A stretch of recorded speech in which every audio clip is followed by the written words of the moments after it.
యుద్ధం చేస్తారని మీరు ఊహించడానికి కుదరదు. రుధిర స్రావ దిగ్ధాంగౌ, ఆ శరీరంలోంచి కారిపోయినటువంటి రక్తంలో వాళ్ళ ఒళ్ళంతా తడిసిపోయింది. తడిసిపోవడంలో రక్తపు ముద్దల కింద ఉన్నారు ఇద్దరు. ఒళ్ళంతా కొట్టేశాడు కదండి మరి బాణాలు. తపనీయావివ ధ్వజౌ, కింద పడిపోయినటువంటి బంగారు స్తంభాలలా ఉన్నారు. తౌ వీర శయనే వీరౌ శయనౌ మందచేష్టితౌ యూధపైస్తై పరివృతౌ భాష్ప వ్యాకుల లోచనై. ఏ రామలక్ష్మణుల యొక్క ధనస్సుని, ఏ రామలక్ష్మణుల యొక్క బాణ పరంపరని, ఏ రామలక్ష్మణుల యొక్క విక్రమాన్ని నమ్మి ఇంతమంది వచ్చారో, ఇంతమంది మొట్టమొదటి రోజు యుద్ధం ప్రారంభమైన రోజు రాత్రే రామలక్ష్మణులు అలా పడిపోతే వాళ్ళు స్తబ్దులైపోయారు. అయిపోయి యోధులు, వానరుల యందు ఉండేటటువంటి వీరులందరూ కూడా పరిగెత్తుకుంటూ రామలక్ష్మణుల దగ్గరికి వచ్చి చుట్టూ చేరారు. రామలక్ష్మణుల దగ్గర చుట్టూ చేరినటువంటి వాళ్ళ మీద వికటాట్టహాసం చేస్తూ మేఘాల చాట్ నుంచి వానర యోధులందరినీ కొట్టాడు బాణాలు పెట్టి. ఆ దెబ్బలకి యోధులందరూ కింద పడిపోయారు. వానర సైన్యం ఎట్నుంచి వచ్చి బాణాలు పడుతున్నాయో తెలియదు, వచ్చి పడిపోతున్నారు వానరులు. ఈ దెబ్బకి చెల్లా చెదిరైపోయి వానర సైన్యం అంతా పారిపోవడం మొదలుపెట్టింది. దిక్కులు పట్టి బతికుంటే బలిశాకు తినచ్చని అందరూ కిష్కింధ వైపుకు పరిగెడుతున్నారు. మిగిలిన వానర వీరులు వాళ్ళని ఆపడానికి అవకాశం లేదు, ఎందుకంటే రామచంద్రమూర్తి చుట్టూ చేరి వాళ్ళు నిలబడ్డారు. ఎటువంటి స్థితిలో? భాష్ప వ్యాకుల లోచనై, కన్నుల వెంట భాష్పధారలు కారుతుండగా పడిపోయి ఉన్నారు. ఇటువంటి స్థితిలో వానర సైన్యం అంతా చెల్లా చెదరై పారిపోతోంది. ఒక పక్క రామలక్ష్మణులు పడిపోయారు. ఉంటే ఉన్నట్టు, లేకపోతే మనం కూడా పడిపోయినట్టు అని బాణపు దెబ్బలు తిని ఏడుస్తూ యోధులందరూ రామలక్ష్మణుల చుట్టూ చేరి ఉన్నారు. ఒక్కసారి ఆ మేఘనాథుడు అంటారు ఆయన్ని, ఇంద్రజిత్తుని, తేరిపారి చూశాడు. ఆ ప్రాణములు వెళ్ళిపోయాయి, రామలక్ష్మణులు నిహతులైపోయారు, కోటేశారు అని. ఇంకా ఎక్కడైనా కొద్ది ఊపిరి ఉంటే కొంచెం సేపట్లో ఆగిపోతుంది, ఎందుకంటే కదిలే అవకాశం లేదు, వాళ్ళు కదలరు. ఎందుకంటే నాగాస్త్ర బంధనం అయిపోయింది. దాన్ని విడిపించడం ఈ ఋషులకు కూడా సాధ్యం కాదు. మహర్షులే వచ్చిన నాగాస్త్ర బంధనాన్ని మాత్రం విడిపించరు.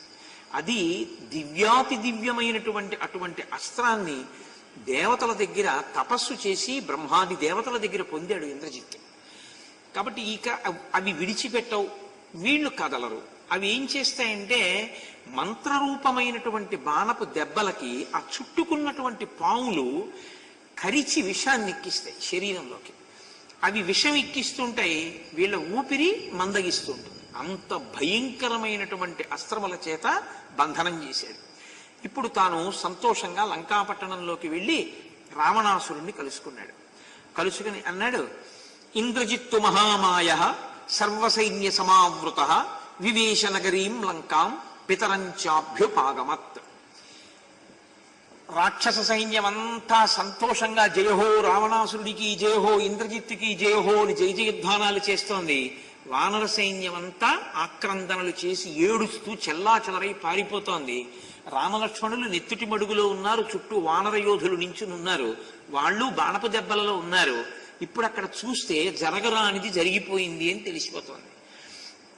వెళ్ళి ఆ కూర్చున్నటువంటి రావణాసురుడితో అన్నాడు, తత్ర రావణమాసీనం అభిమద్య కృతాంజలి అచచక్షే ప్రియం పిత్రే నిహతౌ రామలక్ష్మణౌ. నాన్నగారు, మీకు నేను శుభమైనటువంటి వార్త చెప్పాను. రామలక్ష్మణులు ఇద్దరూ కూడా నా చేతిలో నిహతులైపోయారు, నాగాస్త్ర బంధనం చేసి సంహరించాను. కాబట్టి మీరు ఇంకా సంతోషంగా మీరు కోరుకున్నట్టుగా జీవించవచ్చు. అయితే వాడు లేచి సంతోషంతో కొడుకుని కౌగిలించుకుని ఒక్కసారి మూర్ఖుని అంటే మూర్ధన్య స్థానమునందు ముద్దు పెట్టి ఎంతో ఆనందించాడు. నాయన, నువ్వు లోపలికి వెళ్ళి విశ్రాంతి తీసుకో అన్నాడు. ఇక రావణుని మనస్సు సంతోషంతో పొంగిపోయింది. అసలు యుద్ధం మొదలు పెట్టగానే కొడుకు రామలక్ష్మణుల్ని పడగొట్టేశాడు. కాబట్టి ఇప్పుడు వెంటనే అశోకవనంలో సీతమ్మ తల్లికి కాపలాగా ఉన్నటువంటి రాక్షస స్త్రీలని నేను పిలుస్తున్నానని చెప్పండి అన్నాడు. త్రిజటతో సహా అక్కడ కాపలా ఉన్న రాక్షస స్త్రీలని రమ్మన్నాడు. ఆ రాక్షస స్త్రీలందరూ వచ్చి జయజయధ్వానం చేసి రావణుని దగ్గర నిలబడ్డారు. రాక్షసత్వానికి పరాకాష్ట అంటే ఇది. హతా హతా వింద్రజితాఖ్యాత వైదేహ్యా రామలక్ష్మణౌ పుష్పకంచ సమారోప్య దర్శయధ్వం హతౌ రణి. మీరు పుష్పక విమానం ఎక్కించండి సీతమ్మని. ఎక్కించి పుష్పక విమానం మీద యుద్ధ భూమిలోకి తీసుకెళ్ళండి. ఆ పైనుంచి చూపించండి కింద పడిపోయి శరీరాల్ని విడిచిపెట్టేసినటువంటి రామలక్ష్మణుల్ని. విమానం మాత్రం అక్కడ దిగడానికి వీల్లేదు. మళ్ళీ తీసుకొచ్చేసి చూపించి తీసుకొచ్చే అని అంటాడు. నిర్విశంక నిరుద్విగ్న నిరపేక్షాచ మైథిలి మాముపస్థాస్యతే సీత సర్వాభరణ భూషిత. ఆ రామలక్ష్మణులు ఇద్దరూ నిహతులైనారన్న విషయాన్ని చూడగానే సీతమ్మకి శంక పోతుంది. ఆయన బ్రతికున్నారు కదా అన్న అనుమానం పోతుంది. కాబట్టి ఇంకా ఆయన లేరు అన్న ధైర్యంతో వెంటనే చక్కగా పట్టుబట్ట కట్టుకుని సర్వాభరణ భూషిత అయి నా పాన్పు చేరుతుంది. కాబట్టి మీరు చూపించి తీసుకొచ్చేయండి. మీరు ఇది నేను చెప్పలేక, నేను ఆ శ్లోకాలు చదవడం కూడా నాకు అసలు ఇష్టం లేక, ఎందుకంటే ఇవన్నీ చెప్తే దీని యందు మనసు పెడితే వచ్చే ఇబ్బంది ఏంటంటే మనసు అక్కడ నిలబడిపోయి దీని మీదే చాలా బెంగగా అనిపిస్తుంది. అయ్యో ఎప్పుడో జరిగిపోయింది, చచ్చిపోయాడు కదరా రావణాసురుడు అనిపించినా ఇంత కష్టమా అనిపిస్తుంది. అంతటి మహాపతివ్రత అటువంటి తల్లి పుష్పక విమానంలో ఆకాశంలో పైకొచ్చింది. చూపించారు కిందకి చూడు రామలక్ష్మణులని. నెత్తుటి మడుగులో పడిపోయి ఉన్నాడు భర్త మరిది. అయ్యో నా కోసం మహానుభావుడు ఇంత యుద్ధం చేశాడు, ఆనాడు లక్ష్మణమూర్తిని తొందరపడి పంపించేశాను. ఎంత కష్టపడ్డారో, ఎన్ని కష్టాలు పడ్డారో, 100 యోజనములు దాటి వచ్చారు. నా కోసమని ఇంత యుద్ధం చేసి యుద్ధ భూమిలో పడిపోయారు. నేను ఆయనకి చేసిన శుశ్రూష లేదు.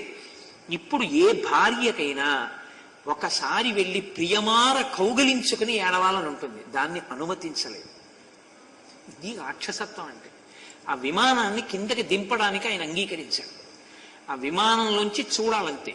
ఎందుకు చూడాలి అంటే చనిపోయారని నిర్ణయించుకుని ఆవిడ వెంటనే మంచి బట్ట కట్టుకుని సర్వాభరణాలు పెట్టుకుని రావణాసురుడి పాంపు చేరాలి. ఇది ఆయన రాక్షసత్వం. ఆవిడ మనసు ఎలా ఉంటుందన్నది అతను ఆలోచించాడు. ఇప్పుడు ఆవిడికి శంక వదిలిపోయి దిక్కు లేదు కాబట్టి తనని దిక్కుగా స్వీకరిస్తుందంటాడు. ఇక ఇంతకన్నా ఘోరాతి ఘోరమైన విషయం, ఆవిడ గుండెలు ఎంత బద్దలైపోయి ఉంటాయో. మీరు సీతమ్మ తల్లి పరాశక్తి కదండి అన్నారనుకోండి, అప్పుడు ఇలాంటి ఘట్టాల్లో రామకథకి అర్థమే ఉండదు. మీరు నరుడి కథగానే చదవవలసి ఉంటుంది అంతే. నేను అందుకే మీకు తరచు మనవి చేస్తాను, నరుడి కథగానే చదవండి. అప్పుడే కూజంతం రామ రామేతి మధురం మధురాక్షరం, మధురాతి మధురమైన కథగా రామకథ మీకు కనపడుతుంది. ఇప్పుడు తల్లి ఎంత కష్టానికి ఓర్చిందో నిజంగా. ఆ తల్లి మీ ఒక్కసారి చూపించారు. పారిపోతున్న వానరుల్ని చూసింది, ఏడుస్తున్నటువంటి వానర యోధుల్ని చూసింది, ఏడుస్తున్నటువంటి హనుమని కూడా చూసింది. అందరూ బాణపు దెబ్బలతో ఉన్నారు. నెత్తుటి మడుగులో పడిపోయి నెత్తురంటుకుని చేష్టితములు లేక కాళ్ళు చేతులు కదపకుండా పడిపోయినటువంటి రామలక్ష్మణుల్ని చూసింది. పైన పుష్పకం వెడుతున్నా వాళ్ళల్లో ప్రతిస్పందన లేదు. ఇప్పుడు ఆమె రామలక్ష్మణులు శరీరం వదిలిపెట్టేశారని నిర్ణయించింది. చిత్రం ఏమిటో తెలుసా అండి? అలా ఒక్కసారి చూపించి ఆ పుష్పక విమానాన్ని అశోకవనానికి తీసుకెళ్ళిపోయి దిగు కూర్చో అన్నారు. ఇప్పుడు ఆవిడ బాధ, ఆవిడ శోకం ఎలా ఉంటుందో మీరు ఒక్కసారి ఊహించండి. భర్తకి ఇలా జరిగిందన్న శోకం ఒక పక్క, ఆవిడ నిజంగా ఏడిచినటువంటి సర్గ చదివితే గుండె కదిలిపోతుందన్నమాట. ఆవిడ తన యొక్క పాతివ్రత్యాన్ని, తన యొక్క సాముద్రికాన్ని ప్రశ్నించుకుంది ఆ సర్గలో. నా చేతుల్లో ఇటువంటి ముద్రలు ఉన్నాయి, నా అరికాళ్లలో ఇటువంటి ముద్రలు ఉన్నాయి, నా సాముద్రిక లక్షణాలు ఇలా ఉన్నాయి, నాకు వైధవ్యం ఎందుకు వచ్చిందని ఏడ్చింది. అసలు అలా ఇలా కాదు, అంత భయంకరంగా ఏడ్చింది తల్లి. అందుకు కదండి లంక కాలిపోయింది.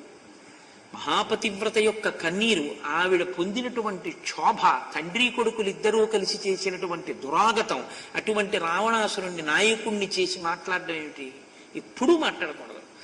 కనుక అటువంటి స్థితిలో ఆ తల్లి నేల మీద పడి కన్నీరు మున్నీరుగా ఏడుస్తుంటే మీతో నేను మనవి చేశాను, ఎవరు ధర్మాన్ని నమ్ముకుని ఉన్నారో వారిని ఎప్పుడూ ఈశ్వరుడు ఏదో ఒక రూపంలో రక్షణ చేస్తూనే ఉంటాడు. ఎవడు అధర్మంతో ఉన్నాడో వాడు నేను చాలా గొప్పగా చేశాను అనుకున్నా వాడి చేసినటువంటి పనిలో ఎక్కడో డొల్లతనం ప్రవేశించి అది నశించిపోతుంటుంది. ధర్మాధర్మములే మీరు రక్షింపబడడానికి కారణమై ఉంటాయి. కాబట్టి త్రిజట వచ్చి అంది సీతమ్మ తల్లి కింద పడి పొర్లి ఏడుస్తుంటే, నహికోపరీతాని హర్షపర్యుత్సుకాని చ భవంతి యుధి యోధానాం ముఖాని నిహతే పతవు. అమ్మా ఎందుకలా ఏడుస్తావు? ఆ విభీషణుడి భార్య అనల నిన్న ఓదార్చింది. ఆయన శిరస్సు తీసుకొచ్చి మాయా శిరస్సు అక్కడ పెడితే ఇవాళ కూతురు త్రిజట ఓదారుస్తోంది. ఎలా నమ్మావమ్మా? రామలక్ష్మణుడు నిహతులు అయిపోయారని నమ్మావా? ముఖంలో ప్రాణం పోతే పోయే తేజస్సు వేరుగా ఉంటుంది, ప్రాణాలు ఉంటే ఉండే తేజస్సు వేరుగా ఉంటుంది. నువ్వు వీళ్ళ మాటలకి భయకంపిత చిత్తం అయిపోయావు, కానీ నువ్వు జాగ్రత్తగా గమనించి చూస్తే రామలక్ష్మణులు శరీరం విడిచిపెట్టలేదు, వాళ్ళు బ్రతికే ఉన్నారు. వాళ్ళ ముఖాలలో తేజస్సు పోలేదు. ఇదం విమానం వైదేహి పుష్పకం నామ నామతః దివ్యం త్వాం ధారయే నైవం ఇద్యేతౌ గత జీవితౌ. అమ్మా నేను చెప్పే మాటల్లో నీకు బాగా నమ్మకం కలగడానికి ఒక మాట చెప్తాను. రామలక్ష్మణులు మరణించి ఉంటే నీకు వైధవ్యం కలుగుతుంది. నీకు వైధవ్యం కలిగితే పుష్పక విమానంలోకి విధవరాలు ఎక్కితే పుష్పకం పైకి లేవదు, అమంగళకరం కనుక నడవదు. పుష్పకం ఎక్కినా అక్కడే ఉంటుంది, కదలదు. నువ్వు ఎక్కితే పుష్పకం కదిలింది, వెళ్ళింది, వచ్చింది అంటే అమ్మా నువ్వు నిత్య సువాసినివమ్మా, నీకు అమంగళమా? ఒక్కనాటికి జరగదు. రామలక్ష్మణులు ఇద్దరూ జీవించే ఉన్నారు తల్లి, నా మాట నమ్ము. ఇంతకన్నా నీకు ప్రత్యక్ష సాక్ష్యం ఏం కావాలి? హత వీర ప్రధానాహి హతోత్సాహా నిరుద్యమ సేనా భ్రమతి సంఖ్యేషు చాతకర్ణీవ నౌజ్యలే. ఒక నావ సముద్రంలో వెడుతున్నప్పుడు దిక్సూచి లేకపోతే ఆ నావ సముద్రంలో అల్లకల్లోలంగా ఎలా తిరుగుతుందో, నాయకుడు మరణిస్తే సైన్యం అతలాకుతలం అయిపోతుంది.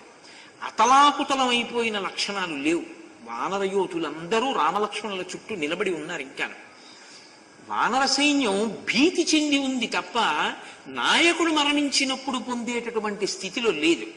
ఇంకా చుట్టూ నిలబడి ఉన్నారు అంటే రామలక్ష్మణుల్ని రక్షించుకుంటున్నారు, ఊపిరితో ఉన్నారు.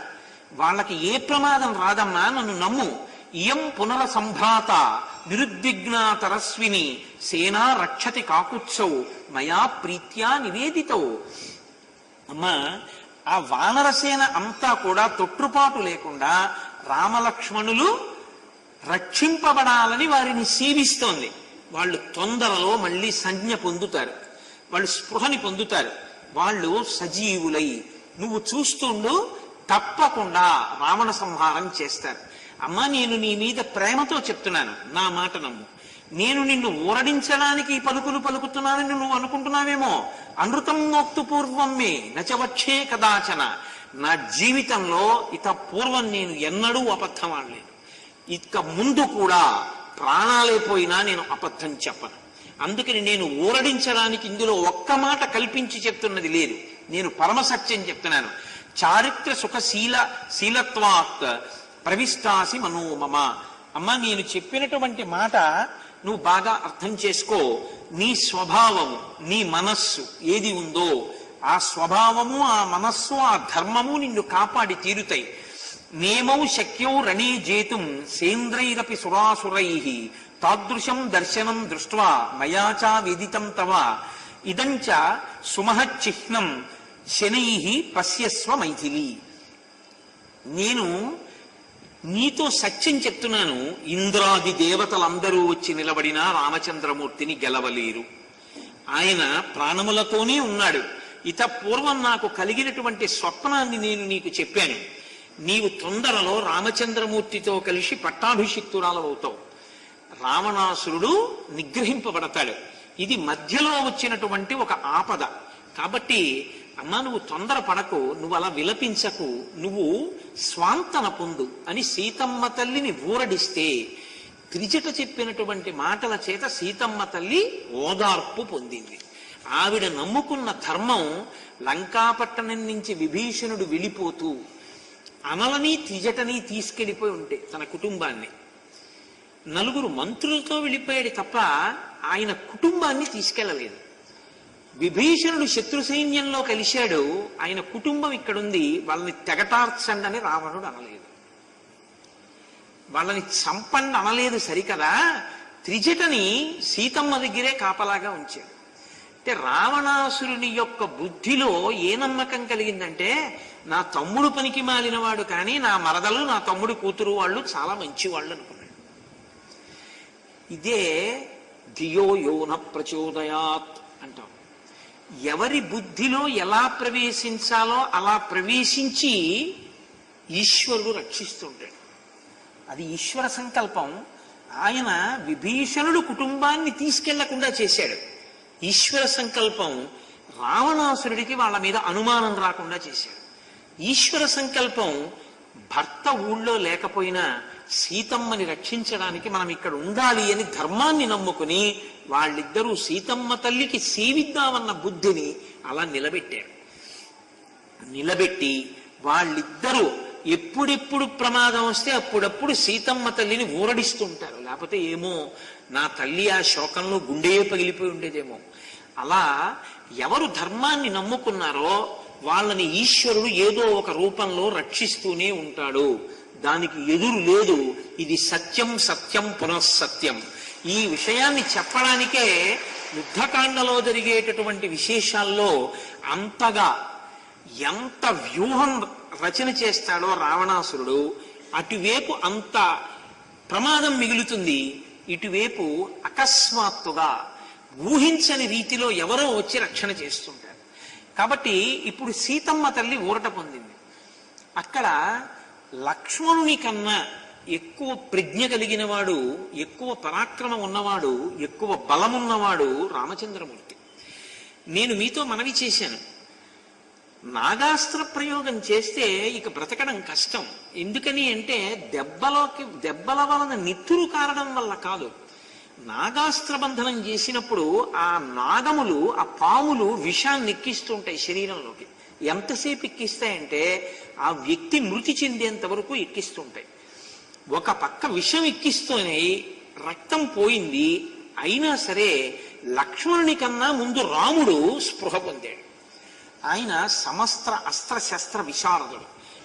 వేదేచ వేదేషు వేదాంగేషు చ నిష్ఠిత అని కదా హనుమ చెప్పారు. ఆయనకి తెలుసు సమస్త అస్త్రముల గురించి. కాబట్టి ఇప్పుడు ఆయన ఒక నిర్ణయానికి వచ్చారు, నేను స్పృహని పొందాను, కానీ నేను లేచి నిలబడి ఏదో చెయ్యగలనన్న నమ్మకం లేదు. ఎందుకంటే ఈ అస్త్రం విడిచిపెట్టదు. ఎవరూ వచ్చి విడిపించగలిగిన వాళ్ళు లేరు. ఋషులే వచ్చినా, దేవతలే వచ్చినా, ఇంద్రుడే వచ్చినా ఇక ఈ అస్త్రాన్ని విడిపించలేడు. నేను కనీసం స్పృహని పొందాను, ఈ లక్ష్మణుడు స్పృహని పొందలేదు.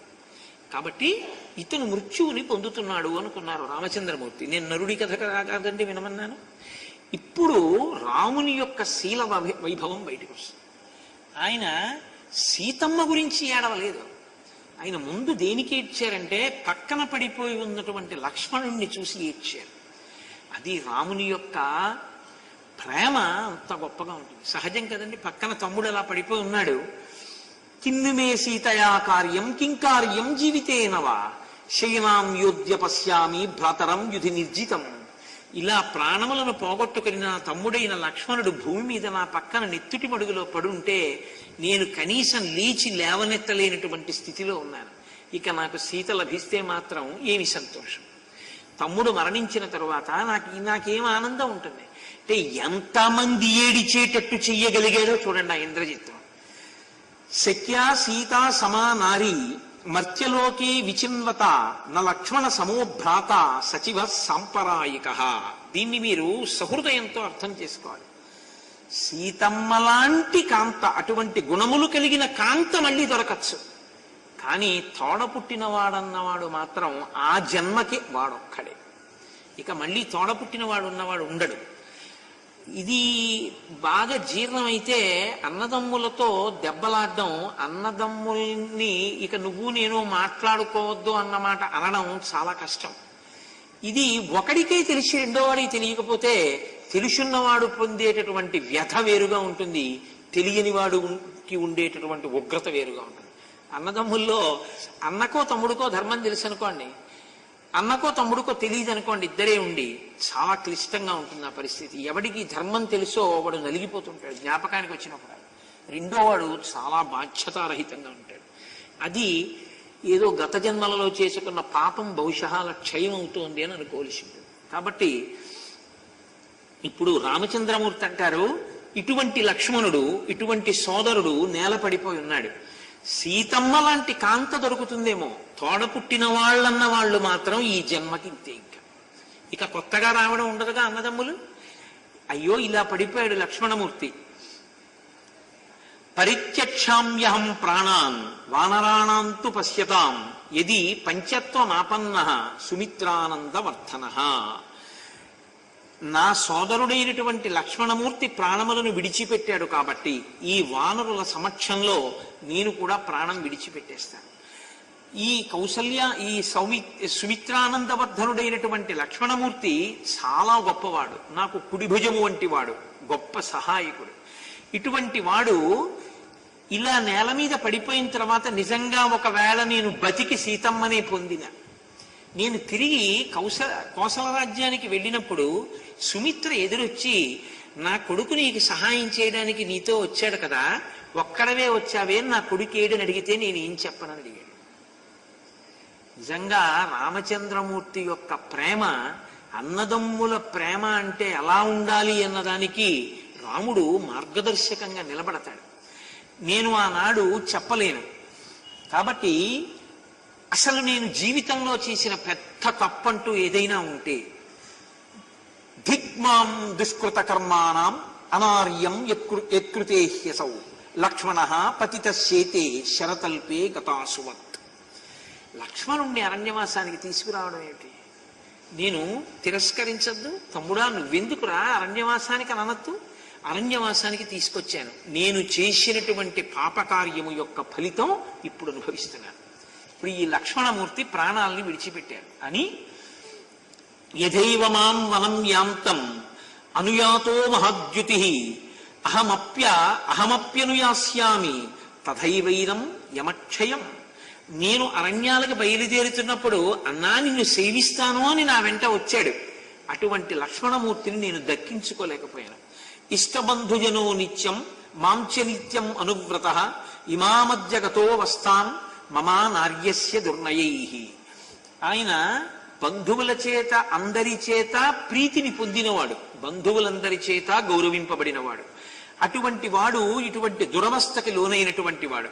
యన్మయాన కృతో రాజా రాక్షసానాం విభీషణః తత్య మిథ్యా ప్రలప్తం మాం ప్రదక్షతి సంశయః. ఇటువంటి లక్ష్మణమూర్తి పరమప్రీతితో నాతో మాట్లాడేవాడు, ఎన్నడూ కోపగించేవాడు కాడు. ఇటువంటి లక్ష్మణమూర్తి మరణించాడన్నది నాకు పెద్ద వేదన. రెండవ పరివేదన ఏమిటి? రామో దీర్ణాభిభాషతే నాకిన్నాళ్ళు పేరు. నేను విభీషణుడికి మాటిచ్చాను, నీకు లంకారాజ్యం ఇస్తాను అని పట్టాభిషేకం చేశాను. ఇప్పుడు లక్ష్మణమూర్తి వెళ్ళిపోయాడు, నేను కూడా వెళ్ళిపోతున్నాను. నాకు మిథ్యావాది అని పేరు వస్తుంది. ఎందుకని అంటే నేను ఇచ్చిన మాట నిలబెట్టుకోలేదు, నేను విభీషణుడికి లంకారాజ్యం ఇవ్వలేదు, రావణాసురుణ్ణి సంహరించలేదు. అంగదంతు పురస్కృత్య ససైన్య ససుహృజ్జన సాగరంతర సుగ్రీవ నీలేనచ నలేనచ. అంగదంతు పురస్కృత్య, నీవు అంగదుణ్ణి తీసుకుని ఓ సుగ్రీవ, ససైన్య ససుహృజ్జన, నీ యొక్క సుహృత్తులు స్నేహితులతోటి సైన్యంతో అంగదుడితోటి కలిసి మళ్ళీ ఆ సేతువు మీద వానర రాజ్యానికి అందరూ తిరిగి వెళ్ళిపోండి. సుగ్రీవ ఇక్కడ ఉండవద్దు, ఎందుకంటే నీలేనచ నలేనచ, నీలుణ్ణి నలుణ్ణి కూడా నీతో తీసుకుని వెళ్ళిపో. ఎందుకంటే ఇక మేమిద్దరం ప్రాణములతో ఉండడం సంభవం అయ్యేటటువంటి విషయం కాదు. మీరు ఇక్కడే ఉంటే ఇంకా సైన్యం మిగిలి ఇక్కడ నిలబడింది అని రావణాసురుడు మళ్ళీ ఇంద్రజిత్తుని పంపి మిమ్మల్ని కూడా సంహరిస్తాడు. కాబట్టి ఇక మేమిద్దరం బ్రతకనప్పుడు రావణుడితో యుద్ధము, సీతమ్మతో సీతమ్మని తీసుకొచ్చే ప్రయత్నం అనేటటువంటి దానికి ఒక అర్థం లేదు, కాబట్టి మీరు తిరిగి వెళ్ళిపోండి అని ఈ మాటలు చెప్పి ఆయన పడిపోయి ఉంటే ఆ చుట్టూ చేరినటువంటి వానర యోధులు రోధిస్తున్నారు. ఒక దృష్టిలో ఒక స్థితిలో విభీషణుడు అంతటి వాడన్నాడు, రావణుడు కోరుకున్న కోరిక నెరవేరదు కదా అన్నాడు. అంత భయంకరమైన స్థితిని కల్పించాడు ఇంద్రజిత్తు. అంటే నా ఉద్దేశ్యం సీతమ్మ తల్లిని తక్కువ చేసి ఆలోచించాడని కాదు, రామలక్ష్మణులు లేకుండా చేస్తాను మానవులు గొప్ప అన్నాడు కదా, ఆ కోరిక నెరవేరదు కదా అన్నాడు. అంటే ఎంత శంక వాళ్ళల్లో ప్రబలిందో చూడండి. అటువంటి సమయంలో సుషేణుడు ఆయన అన్నాడు, పూర్వం దేవతలకు దానవులకు యుద్ధం జరగడం నాకు తెలుసు. ఒక పక్క ఈ అల్లరి జరుగుతుంటే ఉన్న వానరులందరూ పారిపోవడం మొదలుపెట్టారు, అదో పెద్ద గొడవ. ఎందుకో తెలుసా అండి, అదే సమయంలో విభీషణుడు పరిగెత్తుకుంటూ వచ్చాడు రామచంద్రమూర్తి దగ్గరికి.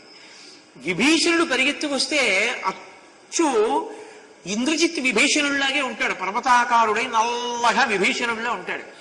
ఇంద్రజిత్తే వచ్చాడు మిగిలిన వాళ్ళని చంపడానికని వానరులు పారిపోవడం మొదలుపెట్టాడు. అప్పుడు సుగ్రీవుణ్ణి పిలిచి అతను ఇంద్రజిత్తు కాడు, అతను విభీషణుడు ఇంద్రజిత్ కాడని సముదాయించి వానర సైన్యాల్ని నిలబెట్టమని సుగ్రీవుణ్ణి పంపారు. ఇంత ఉత్కంఠతో కూడినటువంటి పరిస్థితి. ఇటువంటి పరిస్థితులలో సుషేణుడు అనబడేటటువంటి వానర యోధుడు ఆయన అన్నాడు, నేను పూర్వం దేవదానవ సంగ్రామాన్ని చూశాను. అంత గొప్ప సంగ్రామంలో దానవుల చేత దేవతలు కూడా పడిపోయేవారు. పడిపోతే విశల్యకరణి, మృత సంజీవని, సంధానకరణి, సంవర్ణకరణి అని ఓషధులు. ఆ ఓషధులను చతుర్ముఖ బ్రహ్మగారు సృష్టి చేసి గుప్తంగా వాటిని పాలసముద్రం పక్కన ఉండేటటువంటి క్షీరసాగరం పక్కన ఉన్నటువంటి చంద్రగిరి, ద్రోణాద్రి అనబడేటటువంటి పర్వతాలలో, కొండలలో, గుహలలో ఉంచాడు. ఆ దివ్యౌషధులను మిగిలినటువంటి మొక్కల నుంచి వేరు చేసి పట్టుకుని రావాలి. అవి పట్టుకుని వస్తే ఈ పాములను విడిపించవచ్చు. కానీ అది కుదిరే విషయం కాదు, అలా అవి విడిచిపెట్టవు. మహా అయితే మృత సంజీవిని చేత మళ్ళీ బతుకుతారేమో, కానీ పావుల్ని అలా నాగాస్త్రాన్ని విడిపించడం ఈ ఓషధుల చేత కుదురుతుందా అంటే అలా కుదురుతుంది అని రామాయణంలోనే లేదు ఎక్కడ. కాబట్టి ఈ ఓషధుల్ని తీసుకురావడానికి మందమైన ఊపిరితో ఉన్నారు కాబట్టి తొందరగా హనుమయే వేగంగా వెళ్ళి తేగలరు. కాబట్టి హనుమని పంపించండి, అదే మనం చెయ్యగలిగిన ప్రయత్నం.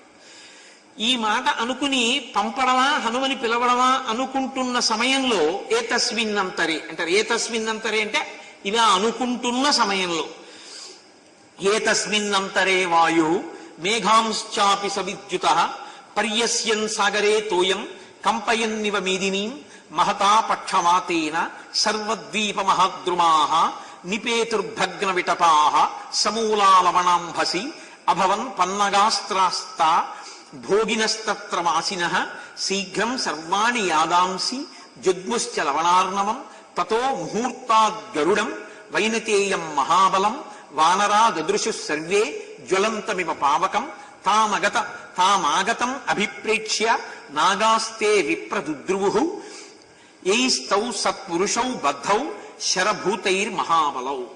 వాళ్ళు హనుమని పంపించి ఓషధులు తెప్పించుకుందాము అని ఆలోచిస్తున్న సమయంలో ఒక భయంకరమైనటువంటి పెద్ద గాలి ఒకటి బయలుదేరింది. ఏమిటి ఇంత పెద్ద గాలి, మళ్ళీ ఎవరైనా రాక్షసుడు వస్తున్నాడా అని వాళ్ళు విస్మయులై చూస్తున్నారు. బంగారు రెక్కలను అల్లారుస్తూ ఆ 100 యోజనముల సముద్రం నుంచి ఆకాశంలో మెరిసిపోతూ ఆతటపక్షమారుతరజ కంపిత ఘూర్ణితాచల వ్రాత మహర్ణ ఉండు అంటారు మహాభారతంలో. ఆయన రెక్కలు అల్లారుస్తుంటే వేదనాదాలు వినపడుతుంటాయి.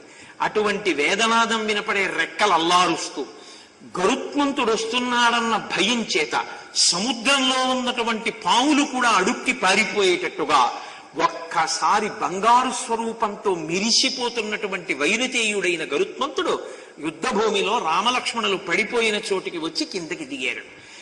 ఎప్పుడైతే గరుత్మంతుడు వచ్చి కిందకి దిగారో ఇంత నాగాస్త్రబంధనం చేసి అవయవాలన్నింటినీ కట్టేసిన పక్కన ఆయన కోదండం పడిపోయి వింటితాడు ఊడిపోయి ఉన్నా, చెయ్యి పట్టుకోవడానికి వీలు లేకుండా ఇలా విచ్చిపోయి ఉన్నా, వాళ్ళ శరీరములకు పట్టినటువంటి అస్త్రరూపమైనటువంటి నాగములన్నీ గరుత్మంతుణ్ణి చూసి భయపడి విడిచిపెట్టి పారిపోయాయి. ఒక్కసారి రామలక్ష్మణులు ఇద్దరూ పూర్తి స్వస్థతని పొందారు.